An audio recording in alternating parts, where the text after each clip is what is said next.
Hey everyone, welcome back to DIY Beauty on Purpose. My name is Leonette and I'm so glad that you are here with me today. This episode has for you 27 wood DIYs you're going to love. Let's get started. Okay friends, so we're back here in my garage. You know that I like to bring you in my garage every so often. So I want to make a box. First, I am using my miter saw and I am going to just make the few cuts and then I'll take it inside and put everything together.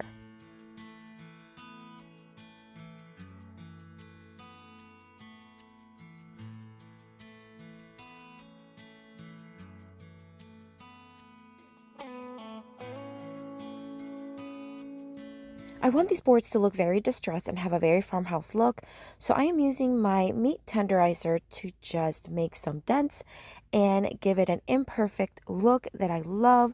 And you can use whatever you want to create a distressed look. It doesn't have to be the meat tenderizer, that's just what I thought of.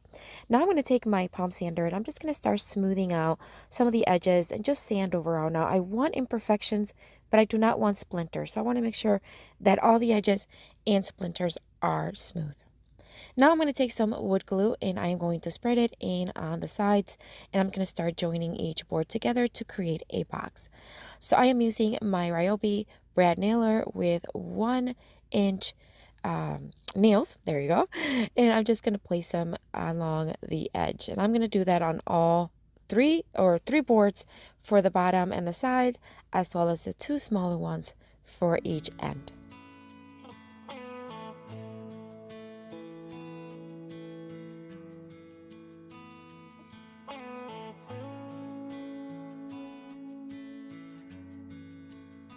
If you are enjoying this video today, don't forget to give me a thumbs up. A thumbs up helps this video reach more people and it helps my channel grow. And I also have a new feature where you can give me a thanks. This is a super thanks. It is directly next to the thumbs up little icon. So if you are really enjoying it and you want to support my channel even more, I would truly appreciate one.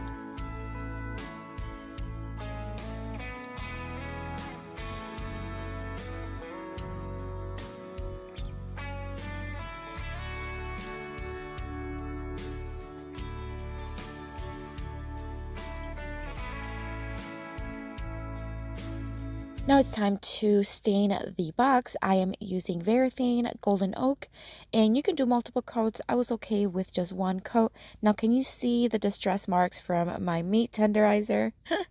I love the way that looks. It actually looks like it's just been around and it's been banged up a little bit here and there. So once I have a stain, it's time to start placing some greenery inside. I do want these greenery to stay put, so I'm going to use some Dollar Tree floral foam. I'm just going to cut about maybe 3/4 of an inch thick pieces, and I'm just going to place them on the bottom of the box. And then once I have the foam, I am going to start adding some greenery. This is actually rosemary picks that I recently got from my mother-in-law on my birthday. She got me all this greenery, all these flowers. Does she not know me or what? I love my mother-in-law. She got me all kinds of greenery picks and I couldn't be happier. So I'm going to take several of these and I'm going to cut the stem and I'm just going to push them in and place them where I see fit. And then we'll be done with this one. I love this one. As a matter of fact, I kept it. It's up in my own living room mantle and I could not be happier with the way it looks. I did add some moss to the base just to hide a little bit of that foam, but overall I think it's stunning.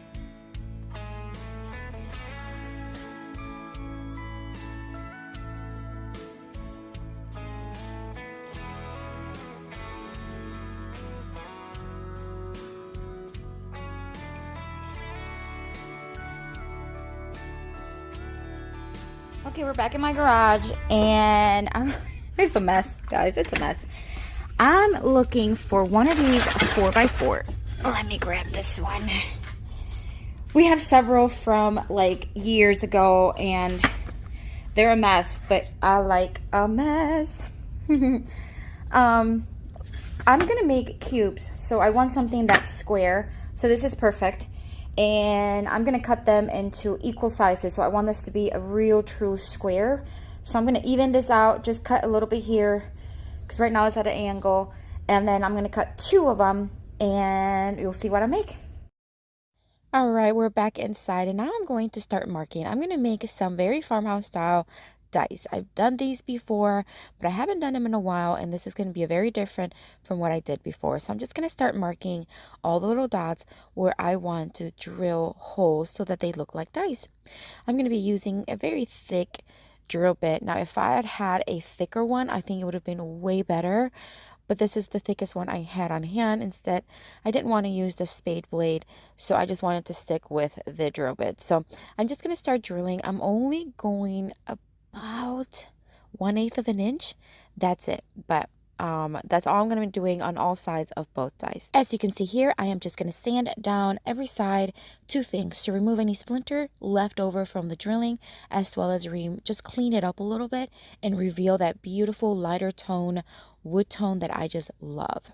I decided to lighten up each hole so they stand up a little bit more. So I'm just going to dab a little bit of chalk paint. This is Vermilion chalk paint in the linen white. I'm just going to dab a little bit in each hole. Now, afterwards, I did sand down even more because I wasn't perfect on dabbing the paint. So I got some on the outside of the holes. So I wanted to sand down, and some of the wood chips that from this, like the dust from the sanding, got into the holes and actually darkened each hole. Now, that being said, I didn't mind it. I love that it is a little bit more toned down. It's just very muted. That white just brightens it up just a little bit. So I decided to leave it as is instead of adding more paint.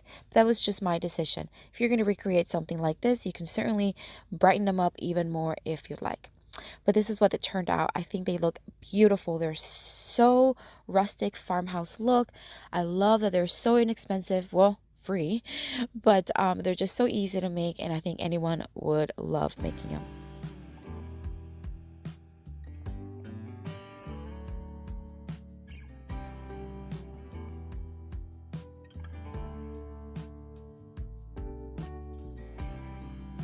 For the next DIY farmhouse decor, I am going to do a super easy one. This is a piece of leftover scrap 2x8 that I had already. I had used as a decor riser at some point, just to put some decor on top. But I'm going to use it today for a really farmhouse sign. I cut out this word, hi, with my Cricut, and it's with a stencil vinyl that I have. I do have it on my Amazon store, but I'm going to use it as a reverse stencil. What that is you actually use the word as the stencil instead of the cutout of the word as a stencil. So I place it in the center, and now I'm just going to dab some Rust-Oleum chalk paint in the linen white, and instead of brushing it, I'm dabbing it because it just avoids bleed through, just like you would with any other regular traditional stencil. So I'm just going to dab it. I gave it a couple of coats on top, and now I'm just going to remove the stencil, and this is where the reverse stencil reveals. So now you have that wood tone show through beautifully. Now if I would have painted, let's say, the base of the wood black, then it would have just revealed black. Does that make sense?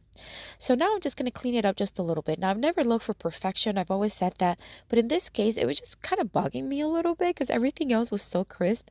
So I cleaned it up just a little bit, dried it up with my heat gun, and now I'm going to distress the edges using my electric sander once again, just to give it a little bit more of a farmhouse look.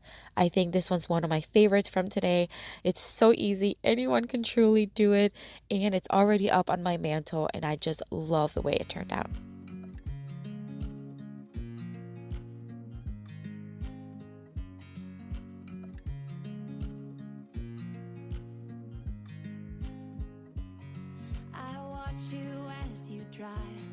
Do you know I'm looking, and I can't help but smile.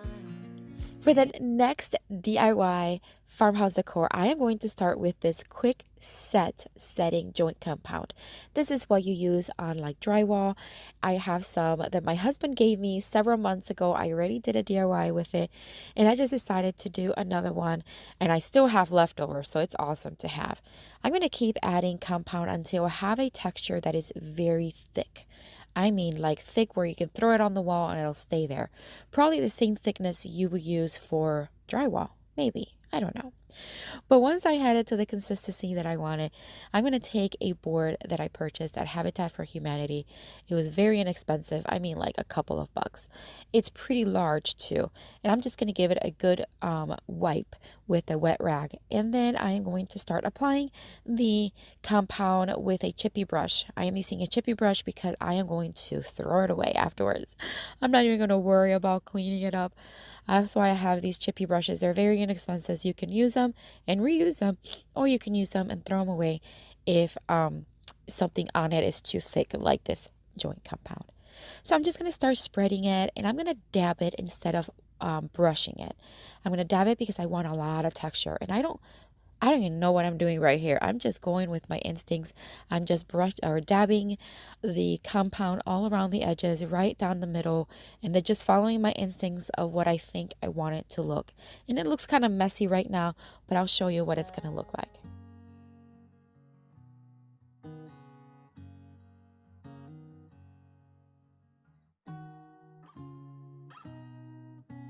I'm going to show you a little bit of a close-up here. So once I have it dabbed, I'm going to show you. So when I dab it, see you have all those little spikes? I don't want that. So I want texture, but I don't want spikes. So once I have it applied, then I'm just going to very lightly, I'm not doing any pressure on my brush.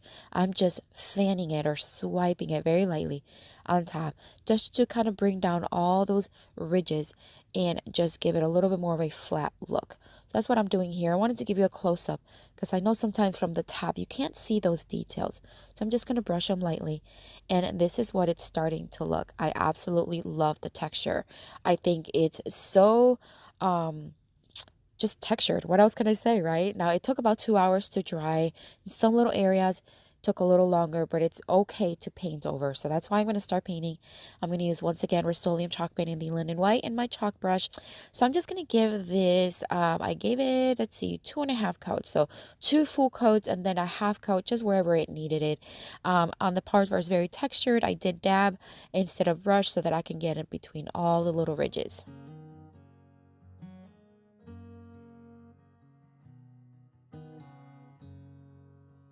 For the second coat, I just kept painting it, and as you can see, the brush strokes that I am doing is in all directions, just to make sure everything is filled and just a lot of texture. I don't mind using that technique. It just helps add even more texture to the piece.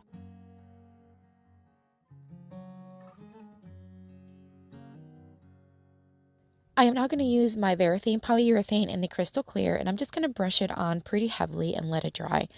Because I am going to be distressing and adding a little bit of antiquing wax to it, I'm going to be using Rust-Oleum glaze. I do want to make sure that my paint, because chalk paint is so porous, it'll absorb everything. I want to make sure I'll be able to wipe it off the excess. All right, so not surprised, but I'm not happy that it's yellowing right here and right there. And that happens quite a bit when you have an old piece of wood that may be just old. And if you paint it white, then when you apply the top coat, it kind of yellows. So it's not the paint's fault, it's actually the piece of wood. What I should have done is sanded it down and cleaned it a lot better, and I didn't. I just thought maybe wiping it would be sufficient. So live and learn. But I'm going to leave it like that. You can see a lot of yellowing there. But I'm going to leave it like that because I want to just stress it a little bit to look a little bit more farmhouse. And then I'm going to just paint more white. So that hopefully will fix it. So we shall see. As mentioned earlier, I am going to use the Rust-Oleum glaze in the brown tone. And I'm just going to use a rag. I'm going to start just placing it. At this point, I'm kind of like, what am I doing here? But it's okay because everything always, hey, what's the worst that can happen? If you mess it up, you paint over it. It's fine. So I'm just going to start placing where I would normally distress. So if I was distressing with a palm sander, I would be distressing the edges, the corners, and anything where it would naturally distress because it was lifted or textured. So that's what I'm just focusing on with the glaze. So I'm just going to place it all around where I think I need it. Now, even though I applied the Vermilion, the polyurethane, it did absorb a little bit too much than what I wanted. So I did grab a wet wipe, and started taking some of the excess, and it worked. It did remove some of it, but not as much as I wanted it. Here I am cleaning it up. So I decided to just paint over it. I painted over the yellow part, as I mentioned, but I also just dry brushed over all the edges and all the brown, because right now it just looked dingy and kind of just did not like what it looked like. So I'm just going to keep adding paint and then very dry brush on top of the textured portion to lighten it up, but so that you can still see some of the distress, some of the antiquing wax.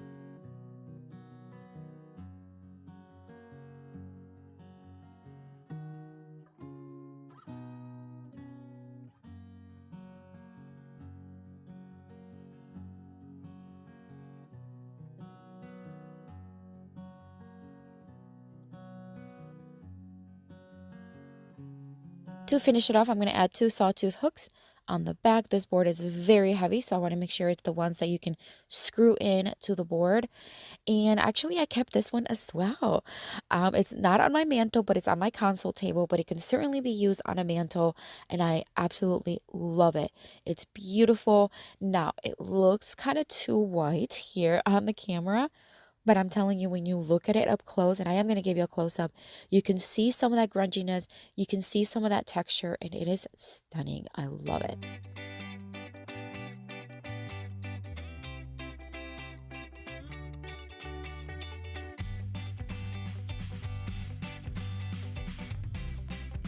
If you enjoy DIY home decor, make sure you subscribe to our channel.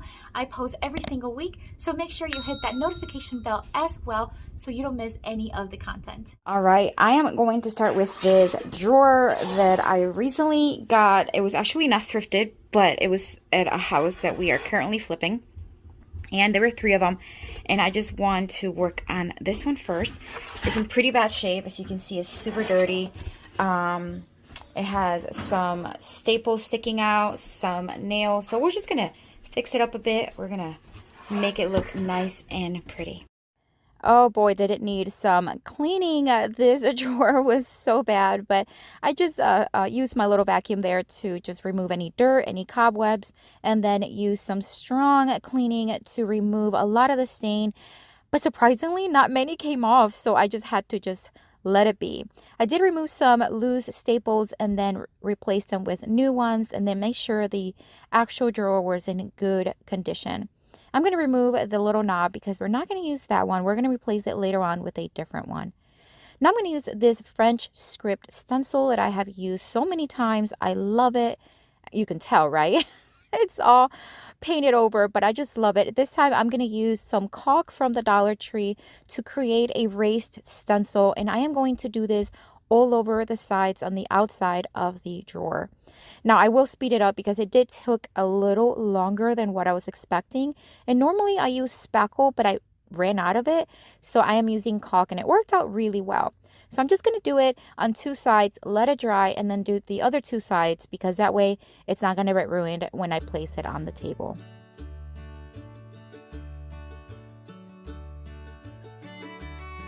After it was dry, I'm just going to wipe my hand over it, and anything that is loose will come off, and then I'm just going to dust it off to make sure there's no dust. And then I'm going to start giving it 1 coat of the Kills primer. It's a stain blocking primer. I just thought it would need that in case the paint is going to yellow on me. So I'm going to do that both outside and the inside of the drawer.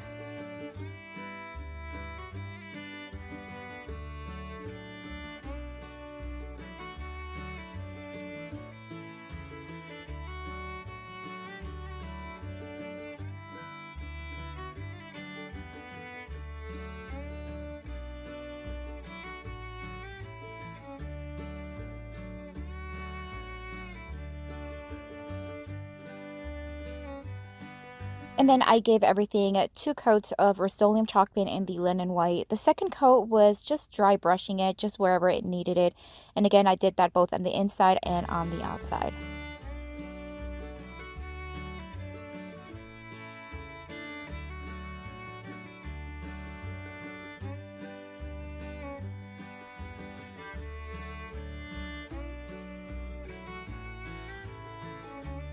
Alright, so you see how some spots is like yellowing. Oh, sorry, my hand's in the way. Like right there, it's like yellowing and cracking and just doing some weird stuff. So I'm going to spray it with some top coat. I don't have shellac spray and I'd rather use a spray, but I'm going to try this one and see if it just seals it in, and then paint it one more time, and then hopefully that works. So I sprayed it very lightly. It didn't need a lot, but basically more where it was yellowing, and then let it dry. And then like I said, I'm just going to give it one light coat wherever it needs it with Rust-Oleum chalk paint and the linen white, and then of course let it fully dry. That did the trick. The yellowing went away. So now we're just going to add this little cup handle that I have had for a while. I get them on Amazon, and I'm just going to place it actually on the side of the drawer, which will now be the front. I'm just going to screw it in with a couple screws. Remind you how the box looked before, and this is what it looks like now.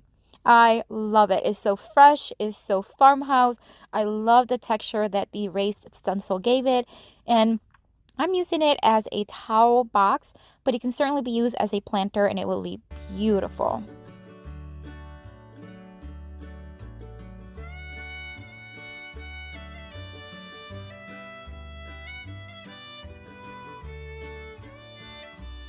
For this next farmhouse style flip, I am going to take this wooden American flag just decor that I found at the thrift store. It was only $1.99, and although it was pretty the way it was, it's just not quite my style. So we're going to update it and turn it into a chic farmhouse style decor. I sanded it down a bit and then wiped it off really well, and now I'm going to use the same stain blocking primer from Kills, and I am going to give it one coat on the edges, just overlapping the edge on top just a little bit, not too much. Once that was dry, I am going to give it just one coat of Rust-Oleum chalk paint in the linen white, again just on the edges, overlapping the top just a little bit.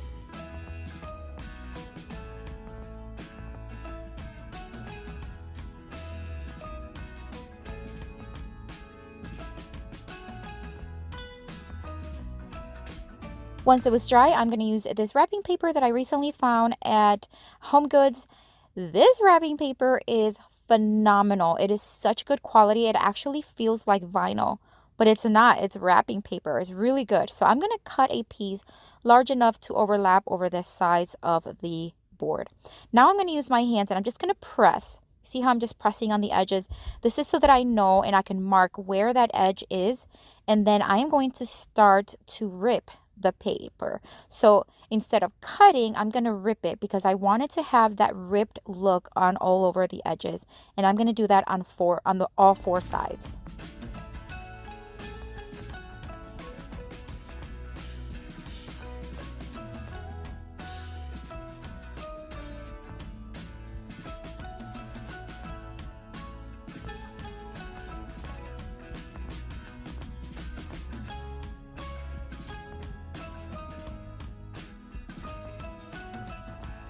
Now I'm going to place it right on top, and I'm going to look to see where do I need to rip a little bit more, just to kind of where I like to see it. You can't go wrong with ripping it as long as you don't go in too much. Then I like the way it looked already, just ripping just a little bit here and there. Then I'm going to add quite a bit of Mod Podge onto the board using a chippy brush, and then I'm going to place the wrapping paper right on top, flatten it out as much as I can, removing as many bubbles as I can, and then we're going to add more Mod Podge on the top.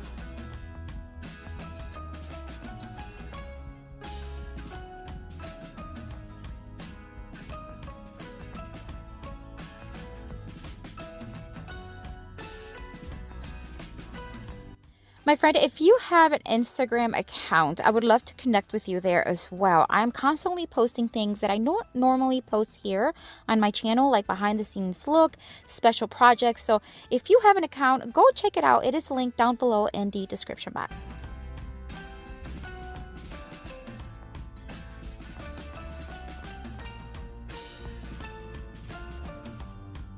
All right, so here's where we're at with this one. I need to sand down, which I was going to anyways, because I wanted to slightly distress the edges. But there's some little papers that are like overflowing the edge. So we will sand those down. And I'm not going to do it with the electric sander. It may just be with my block sander. But I did get some bubbles. Let me see if I can show you. Oh, right here. See, like there. right there. I always get those. They're more, not so much bubbles, but more like wrinkles. And I have learned to know that if I use Mod Podge, I will get them. I can't master that skill. So I may use the electric sander just for the top because I do like when it distresses a little bit, and I'll show you how to do that. So I took my electric sander, and you see how the little wrinkles are now distressed. I like that look. I think it looks more original, more authentic, and I love the way it looks. And again, using my little block sander, I'm just going to sand the edges. It's going to distress a little bit of the paint, and I'm exactly what I'm looking for. I don't want to distress it heavily, and I'm going to do that all around. Then it's time to add some florals. I'm going to add a couple of these picks from Dollar Tree. I'm going to join a little grassy one and some white ones. And then I'm just going to attach them to the center of the board. I'm going to mark with the drill bit right there where I need to drill, then remove the flowers and then drill it all the way through. And then using some jute twine, I am going to attach the florals to it, and I'll tie it in the back with a simple knot.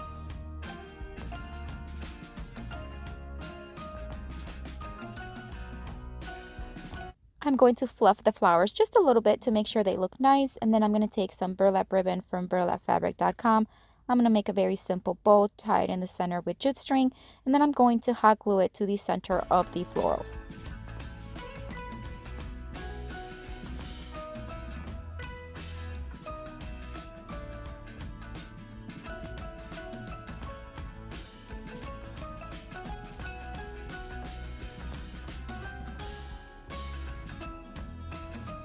And now I did decide to cut off the excess stems so that it doesn't look too long there on the bottom. And then I'm going to add a sawtooth hook to the back so it could be hung. And I'm going to remind you what the board looked like before. And this is what it looks like now. I think it's beautiful. It's fresh looking, it's farmhouse looking, and it's just beautiful. It would go in any home decor perfectly.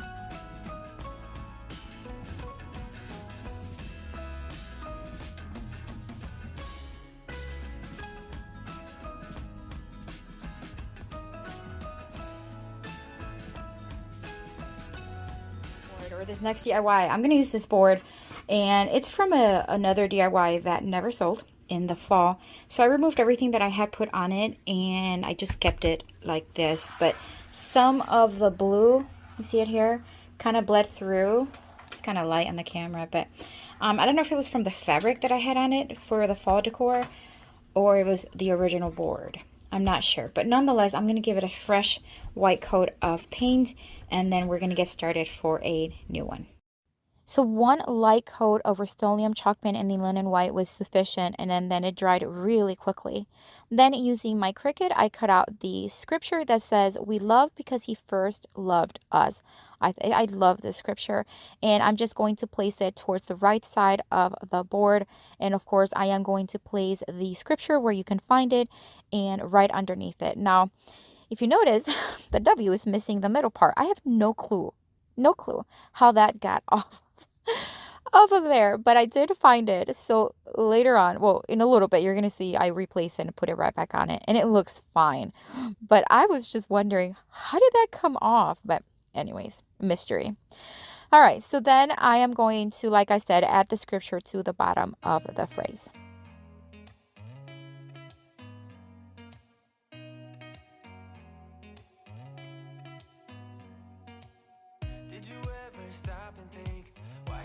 Now this wreath I recently thrifted. It was only 99 cents. I think it's so beautiful and already had this shaped. So I'm going to take some screws. These are some darker color screws that really blend in well. I'm just going to start screwing it right from the top onto the board. And this thing is snug on there. This is not going anywhere. And thankfully the screws were long enough where it was able to tighten but not go through the other side, which is perfect. I love it. And then I did add two sawtooth hooks to the back of it so it could be hung. And look at that. Isn't it lovely? It reminds me of the crown of thorns that Jesus bore on the cross, doesn't it? I just love it. I just think it's a beautiful message and it's a beautiful sign. And I don't know, I might keep this one.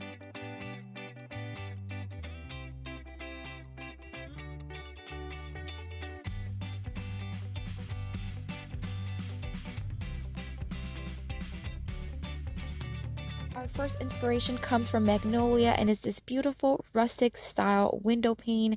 I loved it. As soon as I saw it, I knew I could recreate it for a lot less. They have it for $116, so let's make it for a few dollars. We're going to start here with some 1x. So these are 1x4, 1x2s. I'm also going to use a combination of other scrap little pieces of wood that I had, as well as bamboo sticks that I get. They're like flat dowels that I get on Amazon. I cut these already to size. I really didn't even measure because I just used what I had on hand, and just to make sure that I had kind of like a rectangle look.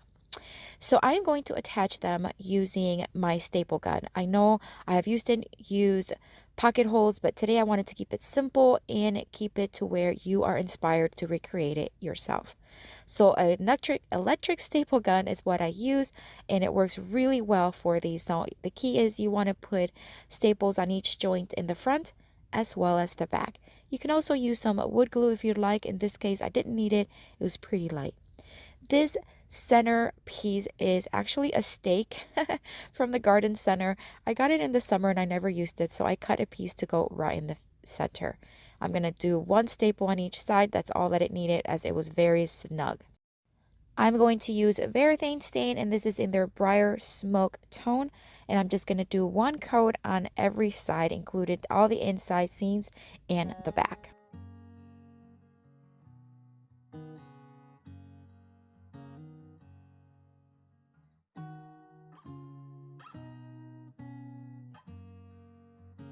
I forgot to show you how I created the like sideways stick. So I took some of these flat dowels, they're bamboo, and they're from Amazon. I cut off about an inch of it, stained them, and then I just stapled them right to the back. Really easy, really simple. I'm going to distress it just a little bit, as the original has. It's a very rustic look, and it has some distressed parts of it. I decided to use some white paint. This is Rust-Oleum chalk paint in the linen white, and I'm using a stenciling brush just to kind of add some dimension and some distressed looks. I'm focusing on the edges and a little bit here and there, and that's it for this one. I love the way this one turned out. It's not exactly the same, but it's really darn close, and I only spent a few dollars. I love it.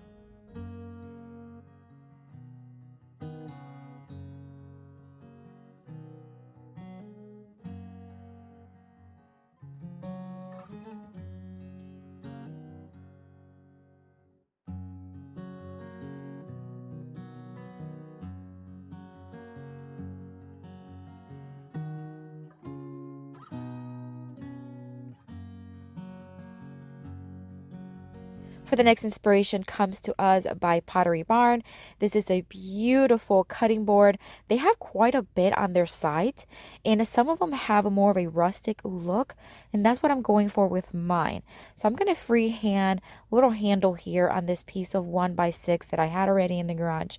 I couldn't find anything bigger. I was hoping I can find something a little bigger, and I didn't want to go to the store to buy a brand new piece of wood, so I just used what I had on hand. I'm going to use some clamps here to clamp it to my workbench, and then we're going to use the jigsaw to cut it.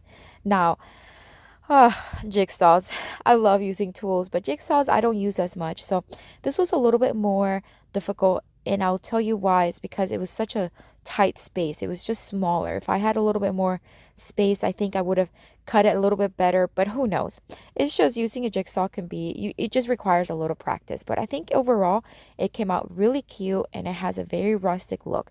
So I'm just following the lines using the jigsaw, and then I just sanded it down while it was still clamped, just to kind of give it a smoother edge. And then I will be sanding a lot of it down here in just a few seconds. I am going to drill a hole on the handle. This is where we're going to tie a jute rope here in just a minute. So here I am sanding once again. I'm using a 150 grit sandpaper.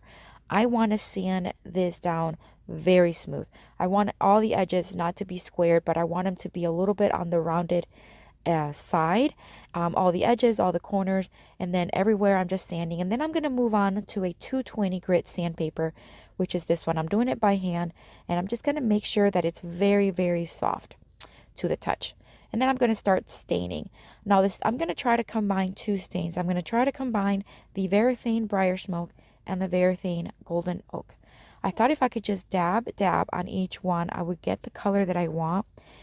And it didn't work out, but I'm going to show you the process here. So I started kind of dabbing on each one, and then I kind of did it on a scrap piece of wood to see if it kind of looks what I wanted. And at first I thought, yeah, that's what I want. And then it was like, no, that's not. It's too dark. So we're going to start here with the briar smoke. It's very smoky, kind of like a brownish, grayish tone. I love the color, don't get me wrong. It's just not what I was looking for. So I'm going to stain everything, and then I wiped off the excess. I let it dry. I sanded it down just a bit, and now I'm adding the golden oak. You see how it just adds a little bit more of a golden tone to it? I liked it. But then while it was drying, I realized, I wanted to have more of a rustic look. So I did sand it down just to give it more of a distressed look on the edges particularly, and that did it for me. I did add a little bit more of the golden oak stain, let it dry one more time, and then I did sand it down again just to add a little bit more of that golden tone, but still have the distressed edges. And I think it turned out pretty cool.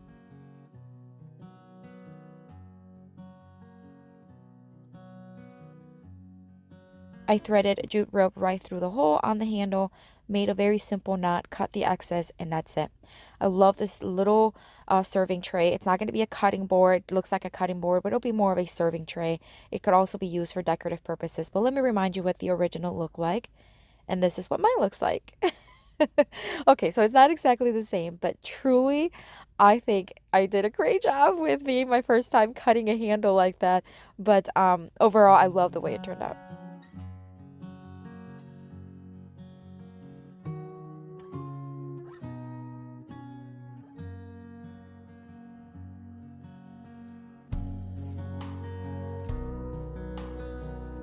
Our next inspiration comes to us by Kirkland's, and then this beautiful multi-picture frame. I love the way it looks.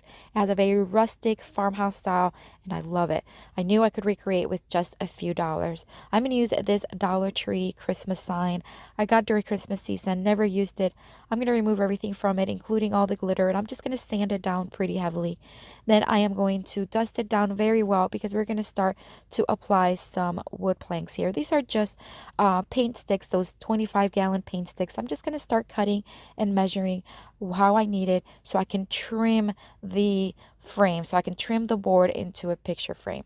I'm also going to cut the angled part of it, of two of them, so that we can have all even sides. I'm going to staple it from the back, and then I'm going to place the other two longer ones underneath the small one, staple it as well, and then I'm going to place the other one at the end, the other small piece of wood, and then I'm going to cut the excess board because obviously I didn't have a longer, I wish I could have made it longer, but I didn't want to like unite two pieces of trim. I just think it would have looked, I don't know, I just wouldn't like it. So I just decided to leave it the length that I had and then cut off the excess board. All you do is you score it and then you snap it and then you sand it down a little bit to make sure it's nice and smooth. Then it's time to start adding the middle sections. I'm not going to have as many picture frames as the original piece, but I am going to have 3 of them. So I'm just going to take some more of those paint sticks, and then I am going to cut off pieces that will fit right in the center, and then sand them down just a little bit. I am going to measure, make sure all my 3 spots are exactly the same size, or at least close as possible. And then I'm going to staple them to place. And then it's time to start painting. I'm going to just give it one first coat of Rust-Oleum chalk paint in the linen white all over. I didn't do the back, but just everywhere in the corners and edges. And then I am going to start using a raised stenciling technique, and I'll show you that here in just a second.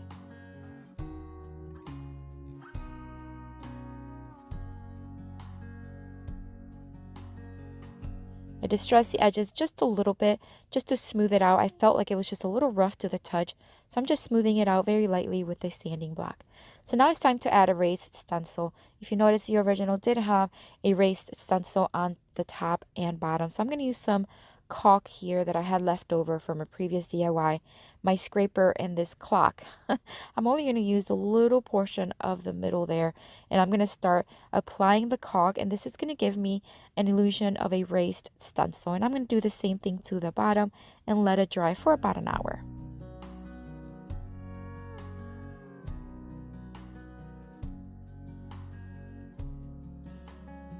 I am now going to give it the second coat of Rust-Oleum chalk paint in the linen white, and that's all it needed, 2 coats. And I'm going to show you here the raised stencil. Look how cool it looks.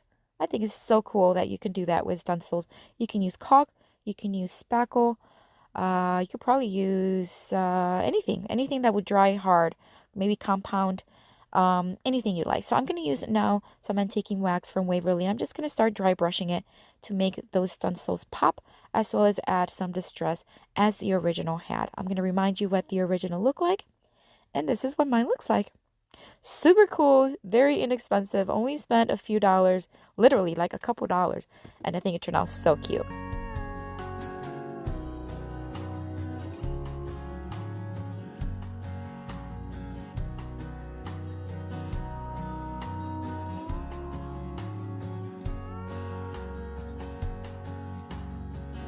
This was a frame that my husband made to hold a boombox, a big radio, in our basement early on in our marriage, and we just took it down, and it was in our scrap wood area. So I am going to take this other piece that actually was attached to it, and I'm going to cut them in angles so that I can place one in each side. I am then going to attach them using brad nails, and I needed something to kind of hold the bottom of it because it is thinner than the frame. And so I just took a piece, like a little roll of tape from Cricut, and placed it underneath. It worked fine. So I'm using 1-inch brad nails, and I'm going to place 1 and then in a couple of places 2 to make sure it's nicely secure. And then it's time to give everything 2 coats of Rust-Oleum chalk paint in the linen white.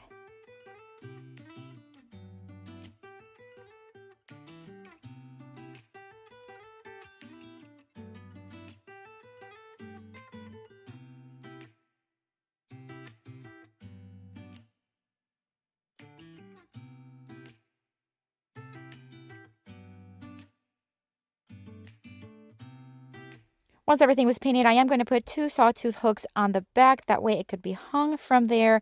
And I used the ones that you screw in because I need it to be very, very secure, because we are going to be adding some hooks, which then it can be used as a coat hanger or purse hanger or whatever you may need. I'm going to distress it pretty heavily using my palm sander. That way it has a very strong farmhouse look to it, which I prefer, but of course it does not have to be that way.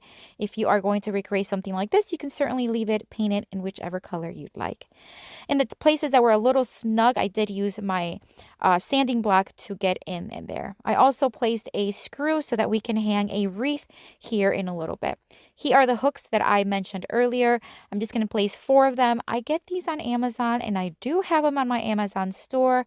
So I'm just going to keep adding these as separate, like evenly separated from each other. And I am using black screws so they blend in very well with the hooks.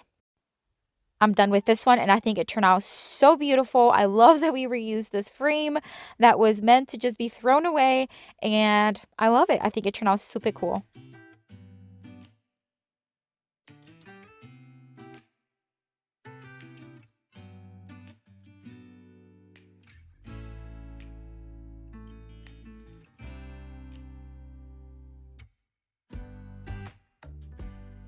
For these salvaged scrap wood pieces that I had in the garage. So they're 2x4s, and one of them is larger than the other. And I saw Mrs. DeWalt. Have you guys seen her? If you don't follow her, I don't know if she has a YouTube channel, but I do follow her on Instagram. She has really cool just woodworking ideas, and I saw something she posted, and I thought I can totally recreate something like that. So her page name is Mrs. DeWalt, like the tool company. All right, so what I'm going to do is I'm going to cut a piece just like this size. Okay, so I'm going to have 2 pieces that size, and then the other one I'm going to leave this length, the length that is going to be left over, and then we're going to make some angled cuts. So on this one, let me grab a pencil. Hold on. So on this one, I'm going to make an angled cut kind of like this. Okay, and then on this one, I'm going to make a cut kind of like this. After I cut it like here, you know, after I have both cuts made. And then the leftover piece, we are going to, so it's going to be cut like around here. And then I'm going to cut it where I have kind of like that. Okay. Oh my gosh, can you even see that? All right, so like a little It'll all make sense in a minute, but I'm going to go to my miter saw, make a few cuts, and I'll be right back. Here we go. Okay, so I made the cuts, and can you see kind of like what I'm going for? Now that I look at it, it looks like a church. But we're going to make a barn. We're going to stick to the plan. We're going to make a barn. So we are going to sand them, we're going to paint them, and we're going to add some barn doors and some windows, and I think it's going to look really cool. Let's see. I'm using a 120 grit sandpaper and my electric sander. We're just going to sand them down, make sure they are smooth. And we're going to be painting all sides of this piece. So everything I am sanding, and then I'm going to wipe very, very well. I'm going to use Rust-Oleum chalk paint in the linen white, and I'm going to give it 2.5 coats. The very top I am going to paint black, and this is Waverly chalk paint in the ink, and I'm just going to do the tops so that it just looks like a roof.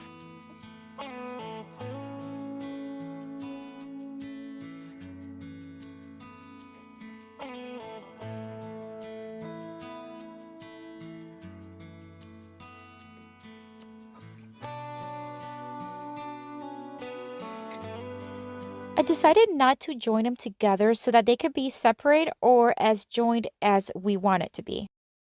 And then I'm going to use a little box that I had already on hand to kind of recreate a door, a barn door. And I wanted it to be as straight as possible. So I did use a guide with a box that I already had just place where I dropped some little drill bits and things like that. But it worked out really well.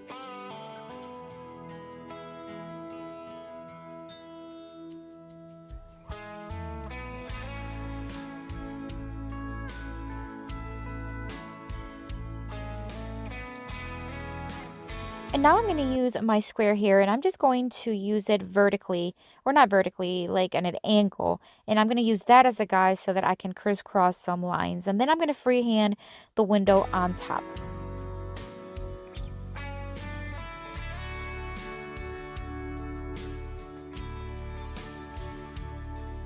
And this is it for this one. I love this one. I love how crisp, white, and farmhouse it looks.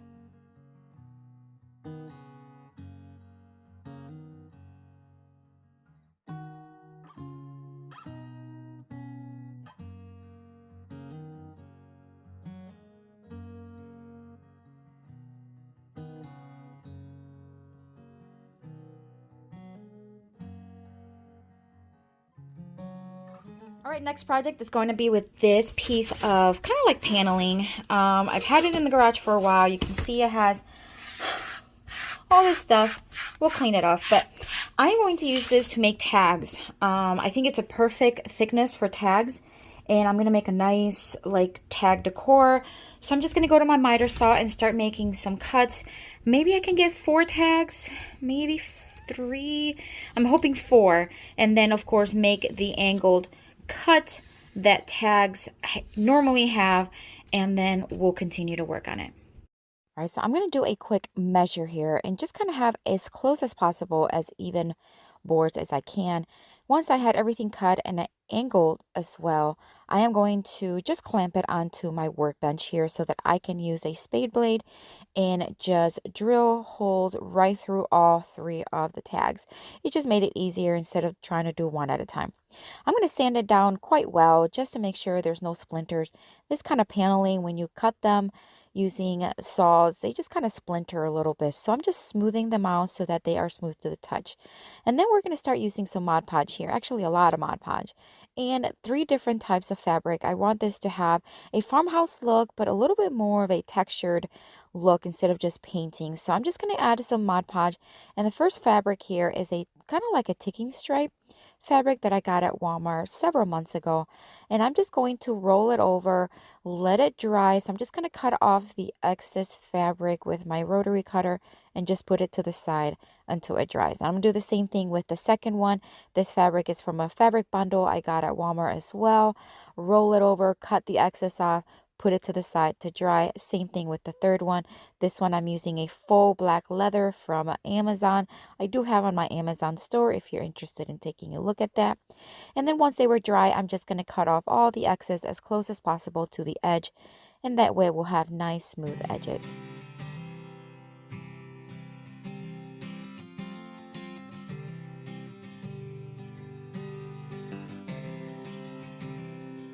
For the center hole, I tried using my X-Acto knife. It wasn't working very well, so then I ended up moving to scissors. Just poked a hole and started cutting. That worked out pretty well, actually. And I did that with all 3 of them.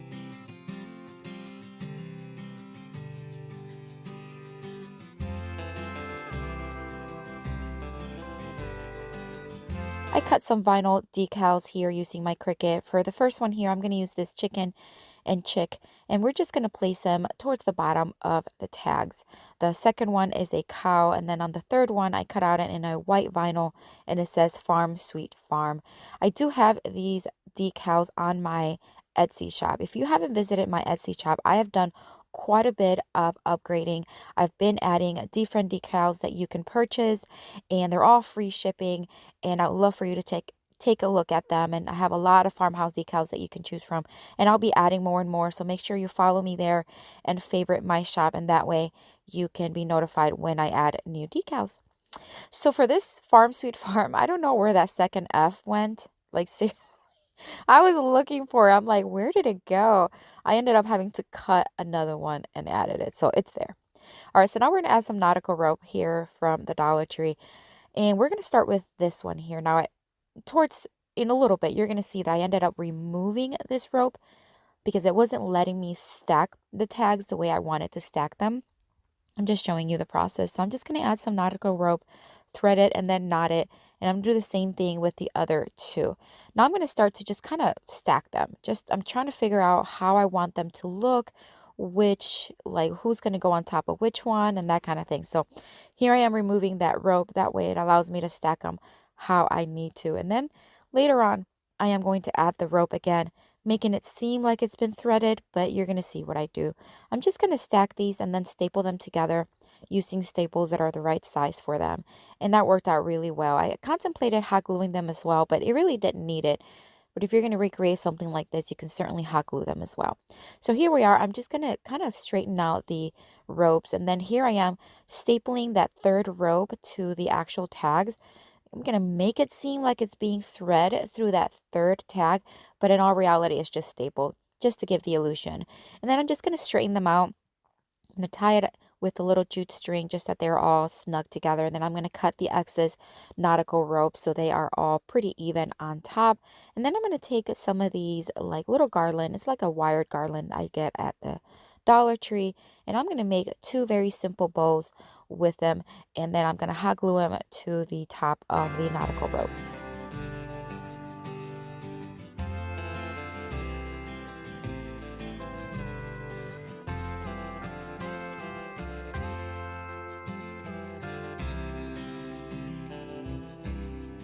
And we're done with this one. I'm just going to hot glue the last one here. I think it turned out super cute. I have never done a triple tag decor. I've always done either 1 or 2, and I love doing the triple. I think it really just filled it up, and I think even a 4th one would be really cool to add. But let me know what you think of this.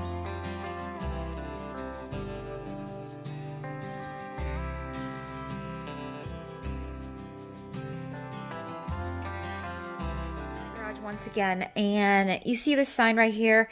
I did this sign back in the fall. It's super large. It's made with fence boards that my husband and I replaced our fence in the summer. Actually, it was, end of summer. And so I kept a lot of these boards because they were just going to throw them away. And I was like, why not? So I made this large sign. I'm not going to use it for fall anymore, right? So I'm going to use my miter saw to just make some cuts. We're going to make a very simple box. And we're just going to make 4 boards and then 1 for the bottom. All right, here are the 5 boards that I cut. I don't think I'm going to paint it. So listen to me for a minute. I know it's a hot mess in here, but this eventually will be the inside of the box. Now on the outside, I have all like the white, like where you could tell something was written on it. And I kind of like that look. So see, like this side will have like this. Over here, it will have that. And over here we have this, and I think it will look really cool once I build the box, which, you know, it would be something like this and like this, and you get the gist of it. I think it will look really cool to have all that texture and all that look. What do you think? So I'm cleaning up the boards. There were some brad nails that are left over, and I'm just going to start assembling it. And basically, just like I showed you, I'm just going to start putting the sides together and then the two smaller ends. And you're going to see me here that I mess up. This one gave me such a headache because I thought I was done. You're going to see it here. I'm just attaching this last one. And then when it comes to the smaller sides, I placed them backwards. Like the color, like the painted side is inside of the box. And I did it with both sides. So here I am removing them and I broke them. Ugh. So I went back outside, cut two more pieces. I'm going to reattach them using the brad nails. And that worked. Ugh. It really took me longer than it should have. But the magic of video, it took seconds. But anyways, I'm just going to add some florals here from the Dollar Tree. I want this to look like wildflowers in a box that was picked at the fields, you know, that kind of feel. And I just think it turned out super cute. I love that I just left it extremely rustic. It has a farmhouse, but like an old farmhouse style.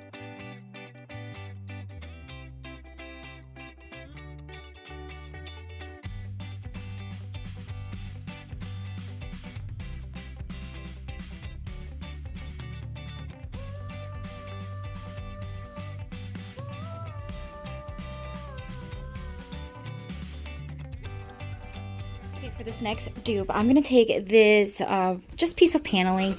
It was this long piece of paneling that I actually got at the hardware store in the scrap wood area. And I had already done a DIY vertically, and I had the word antiques coming all the way down. And I actually had it in my living room for quite a while. And now I just want to change it up and turn it into the wash and dry sign that I saw with the inspiration.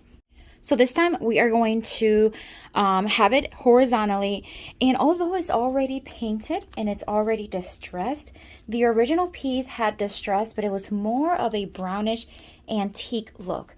So I'm going to give everything one fresh coat of chalk paint, and then I don't know if you noticed, but you can still kind of sort of see the letters where they were. So I just want to cover that up and make sure it just looks fresh and neat, because this one I am going to sell on my booth.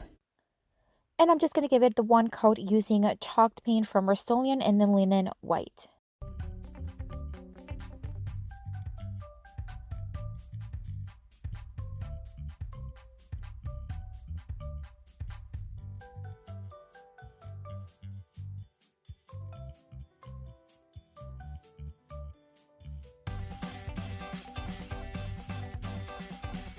All right, it is painted, it is bright and white, and it is dry. So I have my words, the wash and dry, all cut up using vinyl with my Cricut machine. And I think with this one, instead of applying transfer tape and then applying it, I'm going to risk it. I'm actually going to put letter by letter. I know it sounds crazy, but let's see how it works out. And first I have to mark with tape kind of like where I want my letters to start. So let's do that first. I'm going to measure just quickly here to see where I want the tape to go. And the painter's tape is just going to allow me to put all the letters where they need to be, at least as close as possible.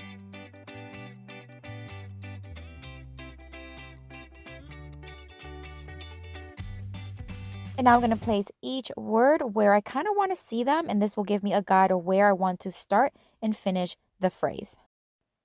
And then letter by letter, I'm just going to start removing each one, just like a sticker, and then applying them to the board, allowing the painter's tape to be my guide.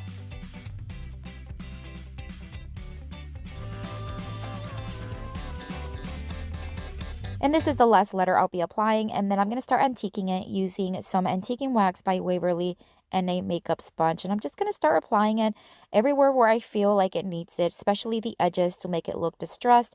And then I am going to add some here and there in the middle of the board.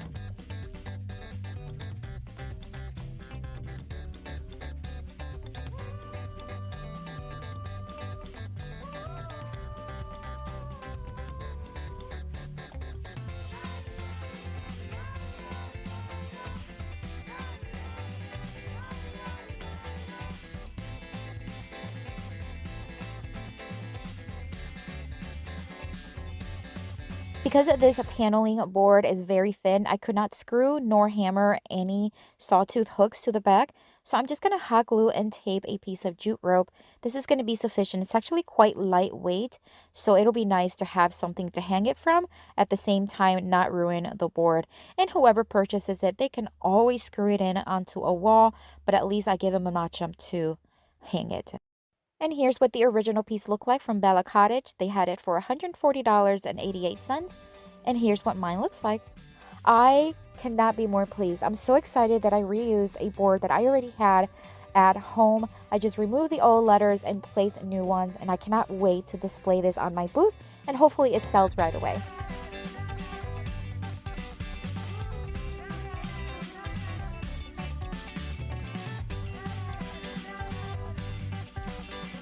Wooden basket was $1.99 at the thrift store, and it was such a great deal, great quality, very durable. And I gave it one coat of the spray paint, and then I decided to do the rest by hand with chalk paint because the spray paint was absorbing way too much into the wood, but it was okay. I am going to do a very rough coat because I am going to heavily distress it, so I'm not looking for a full coverage. I am going to be stenciling the sides using this Maker Studio mesh stencil, which is a reusable stencil. It's really cool. It has like a beehive kind of theme as well as some flowers. So I'm just going to remove it, and I am going to place it right on each side.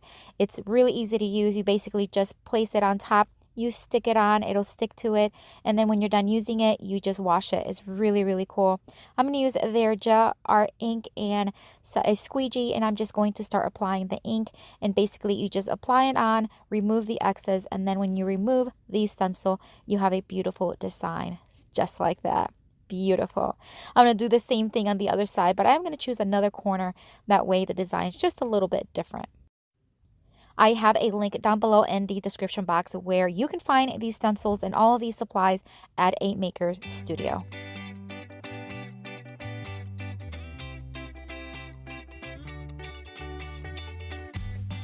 As mentioned earlier, I do want this basket to have a very distressed look, so I am using my palm sander and a 150 grit sandpaper, and I'm going to sand all sides, including the sides with the design, because I want it to look like it's been with the basket since the beginning.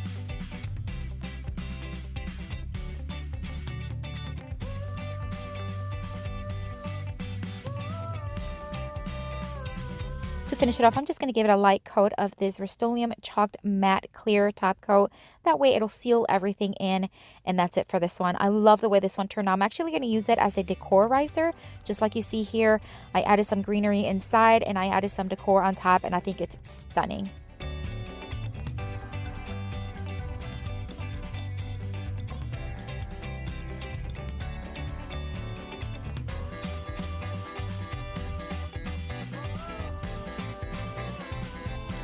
For the next flip, I am going to upcycle this Easter sign I got at the thrift store for $2.99. I thought it was a great deal.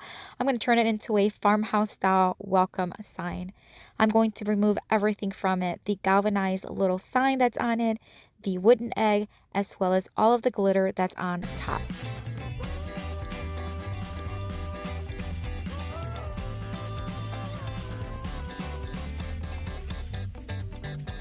I am going to remove all the glitter using my palm sander. It is so much quicker, so much more effective, and I had a piece of paper stuck on it. I couldn't grab it, so I had to, I don't know, stop it. And anyway, we're going to get back to business here. So I removed all the glitter using the electric sander. It is just quicker. When I removed the galvanized tin that was on it, I did leave some couple little holes. So I did wanted to fill those with some wood filler. A very little bit went a long way. Once it dried, it was time to just wipe everything down really well. And then I just placed one coat of this matte clear top coat. That way it'll seal everything in if there's any of that dark paint coming through. I'm going to give it 2 coats of Rust-Oleum chalk paint in the linen white. So for the design, I used my Cricut, and I used a stenciling vinyl that I get on Amazon. I do have a lot of my favorite supplies on my Amazon store, which is linked down below if you want to check it out. So the sign says welcome-ish, and then it says depends on who you are. I thought it's so stinking cute. So I am going to remove the top portion of it because I do want to place that a little higher on the sign. So I'm just going to remove that part. And I'm going to try a little trick that my friend Lisa from Crafting My Best Life with Lisa Marie told me about, and I thought that's a great idea. So I put some painter's tape on the words, and then I tried to just remove the backing by placing the vinyl just like you see here, and then I realized it was tilted. So now I had to remove it. Oh God. And paint came off. It's not the first time. It is not the first time. So now I'm committed. So now I want this to work. So I'm trying it again. And this time I'm really taking my time. I'm making sure that it's straight. And I'm thinking, oh my God, it's working. My friend is a genius. This is fantastic. Except that I'm not, apparently, because I placed it way too far left. And so the W was actually coming outside of the sign. Yep, there it is. Oh God. So this time I am frustrated. So I ripped this thing off of the sign and I have to do it all over again. Seriously, it should not be this difficult. That's what I get for trying new things, right? No, let's keep trying new things. That's how we learn and that's how we grow. Okay, so obviously you see that a lot of the paint kind of came off when I was pulling the stencil out. And honestly, it would have happened anyways when I pulled the stencil out to, after I stenciled it. So I think it would have happened regardless. However, now that I have it like this, the question is, do I leave it because it has distress on it and I was going to distress it anyways, or should I paint it again? And I think I'm going to just keep it. Let's risk it, right? Let's go for it. So I did everything all over again, and this time, yes, I did use transfer tape. Yes, some humor there. It works great. I was just trying to save some transfer tape, and that's what I get, but it's all good. It worked out in the end. So I'm just going to apply the transfer tape right on top, then remove the back, and then I'm just going to apply it, and I am going to very carefully apply it, making sure that it's centered and nothing's going to go one way or the other. And this one, I think I nailed it.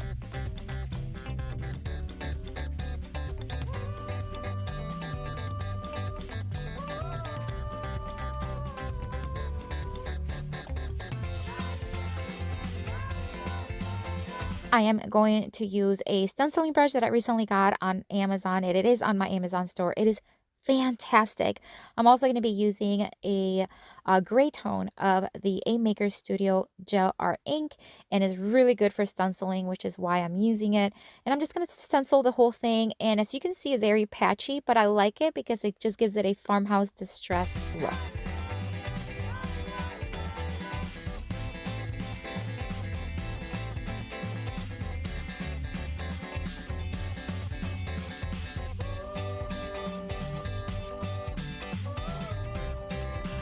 Even though a lot of the paint already had come off, I do want to distress it quite a bit more, especially on the edges. And I am going to distress the words as well, just so that it looks like this board, this sign has been around for a very long time. And I am going to once again give it one coat of the top coat from Rust-Oleum just to seal everything in. I am going to add a crystal knob, so I am going to drill a hole right underneath the little heart there, and then we're going to place this knob. I do get these on Amazon all the time. I always have them on hand because I love them. They're very chic, very inexpensive, and yes, I do have them on my Amazon store. I decided to antique the edges just a little bit more, so I like using these little foundation brushes that you can find at the Dollar Tree, and this is the Waverly Antiquing Wax, and I'm just going to start applying it around the edges and then wiping off the excess.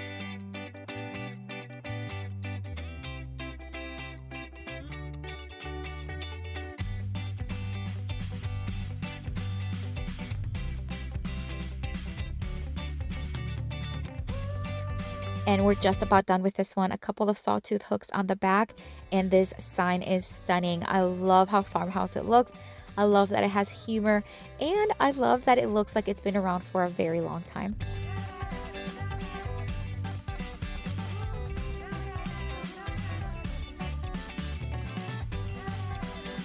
next flip, we are going to upcycle this cedar board that I got at the thrift store for $1.99. I'm going to give it a pretty rough one coat of Rust-Oleum chalk paint in the linen white, and we're going to let it fully dry.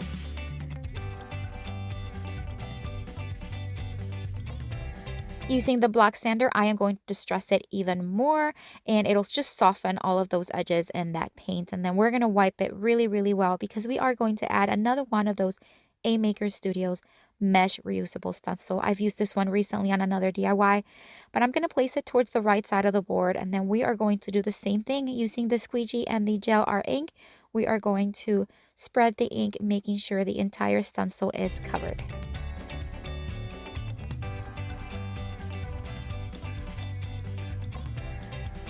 We remove the stencil, and then of course the design is absolutely beautiful. One of these little tiny wreaths from the Target dollar spot. They come 3 in a packet for $3. I am going to screw it in on the left side of the design, and then because it was missing a little like something on top, I didn't want to put a bow, so I decided to hot glue a piece of boxwood from another set, and I think it matched pretty closely well. I like the way it turned out. I'm just going to hot glue it, add 2 sawtooth hooks to the back, and that's it. Such an easy flip, such an easy upcycle. I love the way this one turned out. I can't wait to put it in my booth and sell it.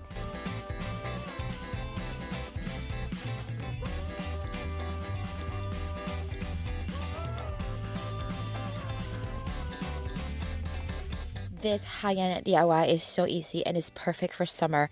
I am going to take everything off of this board. It's like a recycle, reuse kind of board. You could tell someone purchased it at Target at some point, but I did thrift it for $2.99.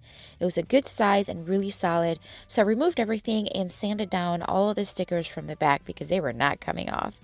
I wiped it down really, really well and then gave it 2 coats of Rust-Oleum chalk paint in the linen white.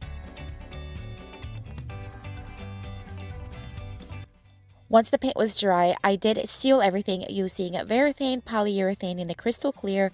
It is water-based and it is awesome. I use it all the time for my furniture, but I wanted to seal this piece as well because we are going to be using a Mod Podge transfer technique, and it's so much easier to do it when your piece is sealed and not have fresh paint on it. So I am going to take one of these Dollar Tree like outdoor thermostat little tools that you can find at Dollar Tree during the summertime. I'm going to place it, just dry fit it on the side where I think I want it. Then using my printer, I just printed Hello Sunshine in different fonts. These are fonts that I actually purchased from Etsy, and I just going to just cut it. Just cut around all of the words as close as possible to the actual letters. Now I'm going to Mod Podge them using these.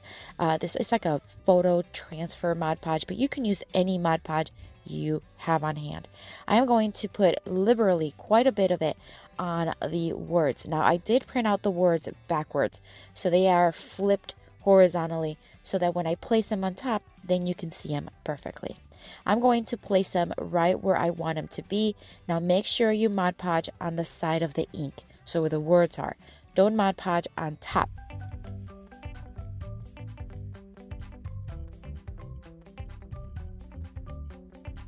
I'm going to do the same thing with the sunshine. I did have to cut the sunshine in 2 because one piece of paper did not fit it. So I just cut it right in half, and now I'm going to place them right next to each other as close as possible.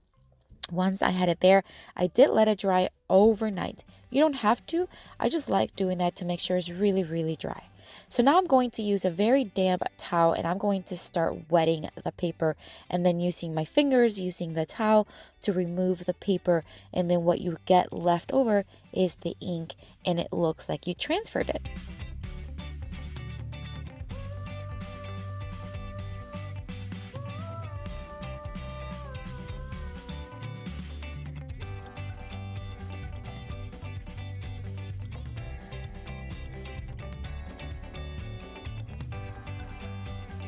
I'm going to screw in the thermostat here to the right side of the sunshine. Now I'm going to take this little summer garden decor, and it's from the Dollar Tree. I'm just going to cut off the excess stem there, and just going to attach it to the bottom of the board. I just thought it just gives it such a summery fresh, happy feel. I'm going to drill a couple of holes on each side of the stem. This will allow me to be able to use wire to attach it and twist it in the back. I'm going to do it on the top as well as the bottom. And I just didn't want to use any glue. I just felt like using any type of glue would not stand up to the element. So I just wanted to make sure I used wire. And that actually worked really well. I am going to seal once again using the Varathane polyurethane all the words. That way it's going to be sealed and it's not going to go anywhere.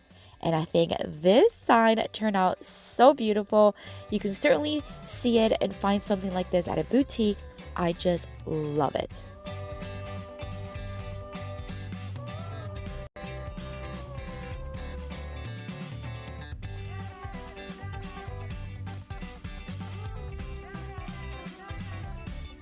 DIY, I'm going to take some piece of scrap trim and I'm going to cut 2 pieces off of it and then a smaller piece from a smaller piece of wood that I had. I'm going to sand them down and we're going to create a cell phone holder. I was inspired by my friend Lisa from Crafting My Best Life with Lisa Marie. She created one for her husband using tumbling blocks and I thought it was brilliant. So I am going to use wood glue as well as brad nails to put everything together. So I'm going to put the 2 larger pieces like an L shape, brad nail them, wood glue them together, and then the smaller piece is going to go on the smaller piece, and that's going to be the part where it kind of holds the cell phone there on the bottom. Once everything was put in place, I did give it 2 coats of Rust-Oleum chalk paint in the linen white just to brighten things up and make sure everything's even. Using my Cricut, I cut out his name, Lewis, and I placed it to the right side of the backboard. This cell phone holder was so easy to make. What a great gift to make anyone in your family. I love how sturdy and beautiful it is. Thank you, Lisa, for the inspiration.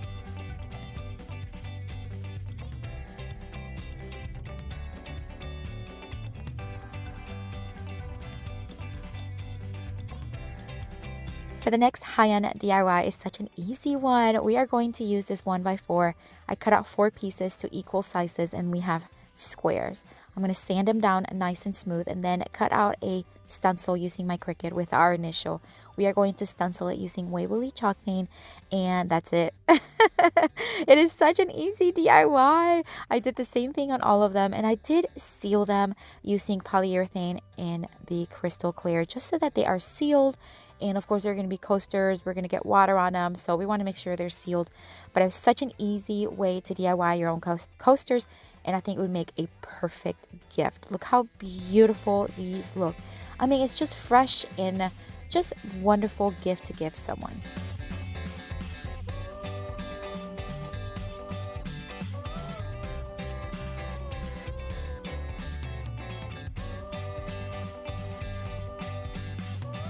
For the next DIY, we're going to make our own little ladder. I'm sure you've seen some ladders being built. I just want to show you how easy it is to really customize it to the size you need. These are a 1x2 that I cut out in about 15 inches long, and then a smaller piece of wood that I cut out to about 9 inches long. I'm going to wood glue them and brad nail them to the ladder or to the longer pieces to create a ladder. Such an easy way to create your own because you may not find the perfect size at the store. And once everything was attached, it's just a matter of giving it whatever color paint you want. I love this little ladder. I am going to use it for now. I think I'm going to use it in my kitchen, but I may switch it around and that's the beauty of it. But I love this moss green from Waverly. It is absolutely beautiful color for either fall or summer, but I'm going to use it for summer. And look how cute and easy this ladder was. I am in love with it.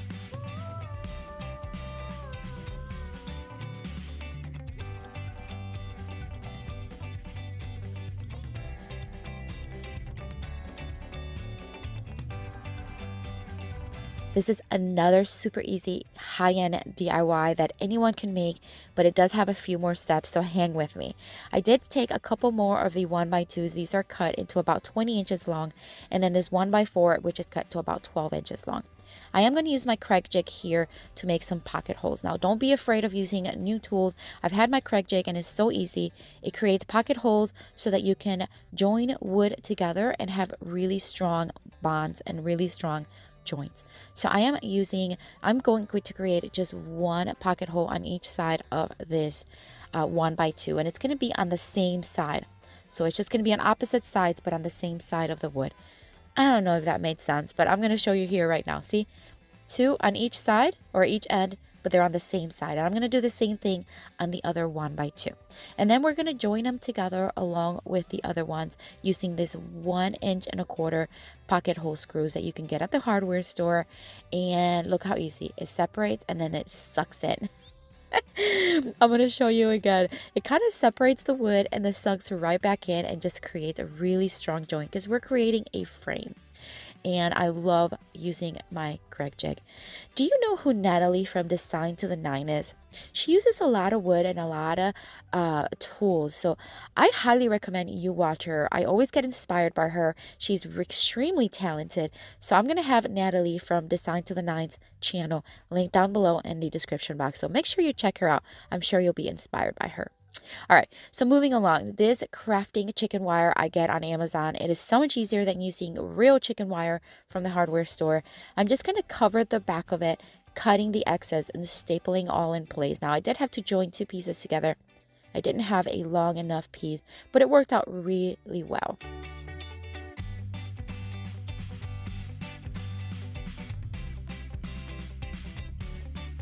To cover all the edges and the back, because they have all those like wire sticking out, I'm going to use some foam core from the Dollar Tree and just cut some pieces like thin enough to cover the back but not show. I'm going to hot glue them and staple them in place. This is going to make sure it does not scratch my wall, because this is going to be a place where I hang my sunglasses, where I hang jewelry.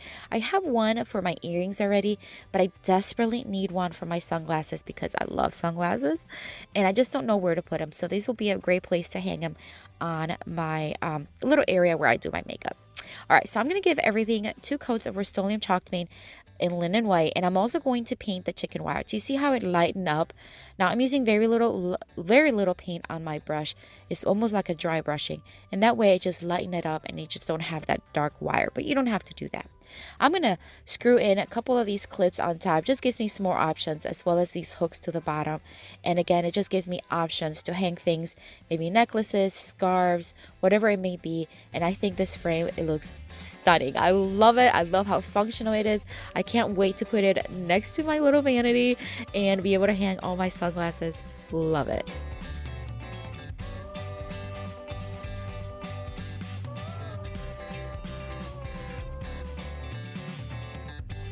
Okay, here's where we're going to Mod Podge a picture. So I took this 2x4 and I sanded it down. Now, I wish it would have been a little cleaner, a little lighter, and you're going to see why at the end. But then I took a picture of my son, which is so cute. I love this picture. It's from last summer.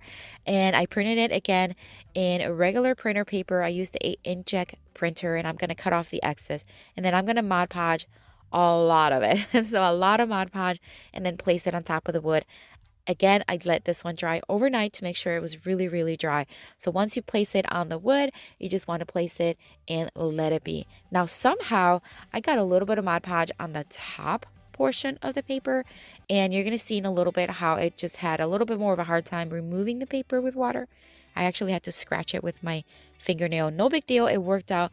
But just so that you know, if you have any Mod Podge that gets on top, you may have a little bit more of a hard time. So here I are. This is the next day. I am going to wet the paper a lot and then just start rubbing the paper off with a towel with my fingers, just making sure that it is completely off.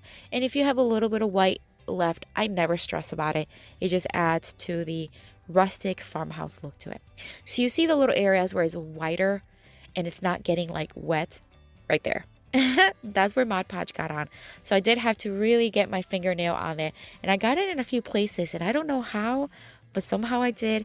But it worked out okay in the end. I just had to give it a little bit more scratching effort with my fingernail. So I kept doing this until most of the paper was completely off, and then I did seal everything using polyurethane, once again in the crystal clear.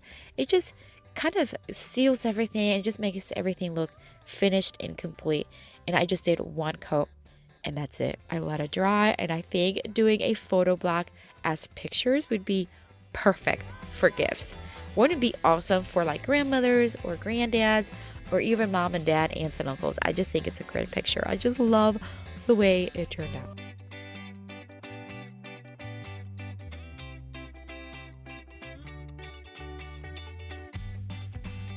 For this next DIY, I am going to take this decorative cutting board that I got at Hobby Lobby for 50% off. I got it for about $17, and I'm just going to give it one coat of Rust-Oleum chalk paint in the coastal blue. Although the brown is very pretty, I have already done a DIY with another one that I purchased. It's just like this one, so I wanted to give this one a different look. Once the paint was dry, I am going to distress the edges using a sanding block from the Dollar Tree. Doesn't take much to sand down, I just wanted to do the edges, so but you can certainly distress more or not distress at all.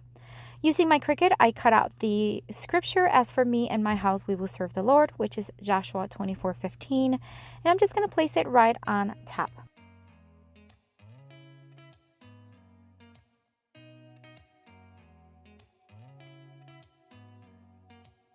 Did you ever stop and think, why spend too much time just getting ready? Let me be honest, I don't know a single thing that I haven't done to make you notice me. Let me be real here. When I see you, my heart starts racing, but I don't know if I like this. And then to keep in the white, blue, and golden theme, I did cut out a couple of stripes with a gold vinyl, and I'm going to place them on each side of the scripture. And that's it, guys. This was such an easy one, but what a beautiful way to customize. You know, if you see something at Hobby Lobby or any other store that is on sale, on clearance, but is not really your style or color, just always think that you can paint and customize it to what you want and get a really, really cool decor for a lot less. And waiting around. It's a shame that my hands start shaking all of the time when you're around me. But this time, girl, I know what's bothering me. I need somebody to love. Oh, nah, nah, nah, nah. Don't you see what's wrong with me? I need somebody to love. I'm going to take a 2x2 that I already had in the garage here. You know, my very clean and organized garage. Anyways, I'm going to cut several pieces using my miter saw. And originally I wanted to make 2 larger boxes. It's like squares, but then I decided on smaller ones. Once I had the pieces cut to the size that I wanted, I'm just going to pre-drill one hole on one end of each piece. This is because we are going to screw in, and anytime you're screwing in on any wood like this, you want to pre-drill the hole so that it doesn't crack on you. So I'm going to sand it down just a little bit to make sure there's no splinters, and then I'm going to pre-screw in each screw, and these are pretty long because these are 2x2s. So I want to be able to get through the wood and onto the next one. So we are just building a very simple square here. So I'm going to start screwing it in and then making 2 evenly sized wooden squares.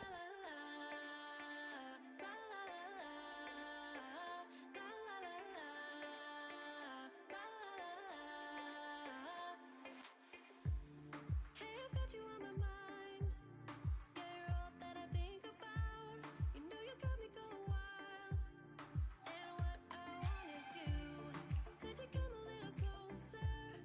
I want you by my side, and I'll try the best I can to make you feel. Once I had these squares nicely shaped, I'm going to take painter's tape and just place it in the center of each side, because we're going to paint one side blue in the coastal blue by Rust-Oleum chalk paint, and then the other side white in the Rust-Oleum chalk paint by Rust-Oleum in the linen white. There you go. And I only did actually one coat of each on each side, surprisingly. Normally I need 2, but for some reason today I only needed once, and it actually looked pretty good.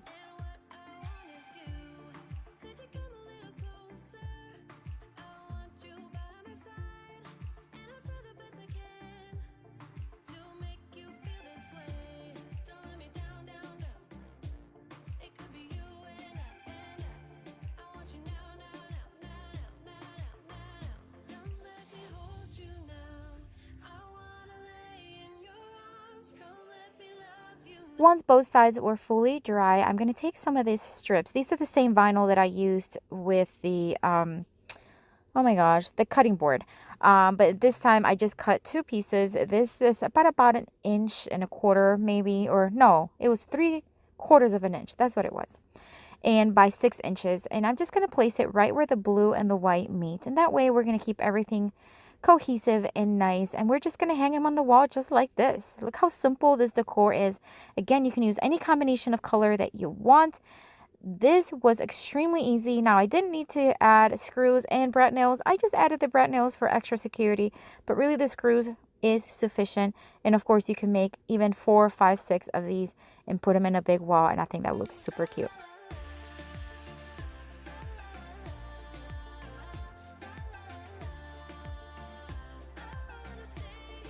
For this next DIY, I'm going to take this piece of 1x8 that I got at the hardware store, and I cut it to 13 inches long. I'm going to sand down the edges to make sure there are no splinters, and then I am going to give it 2 coats of Rust-Oleum chalk paint and the linen white.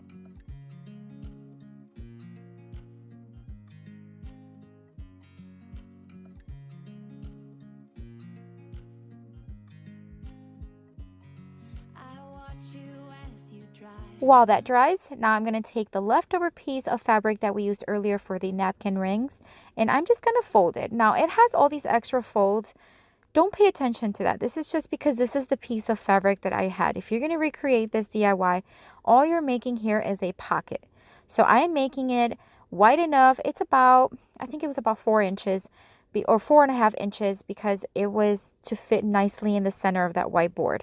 But if you're going to recreate this, you don't need all these extra folds. It's just what I had on hand. It was already folded like this, and I just decided to hot glue it like this. But essentially, all we're making is a pocket. So we are going to hot glue it and then hot glue one of the ends only. We want to leave one open, of course. And then that way it'll be a nice, secure pocket. Once we have that in nicely glued, we are going to place it right on top of the whiteboard, and then we're going to secure it onto it using the thumbtacks that I already had on hand. I've had these for like 10 years. I'm not even joking. I've had these for a long time. Anyways, I'm putting 5 on each side, just hammering it down, and then I'm going to put 2 sawtooth hooks on the back so it can be hung on the wall. And then I'm going to put some greenery that I got at Walmart for 98 cents, which was a great deal. And I'm going to place it right inside the pocket. And that's it for this one, guys. A beautiful, simple. This is it for today. You're going to have to let me know in the comments which one is your favorite or which one you'd like to recreate. It's really hard for me to pick. But if you are visiting for the first time, welcome. I hope you enjoyed the video. I hope you consider joining our YouTube family. And if you are returning, thank you so much for coming back. I have a playlist here with tons more of inspiration for you. I also have another video here, so click on one of these for more inspiration. I'll see you later and have a blessed day. Bye.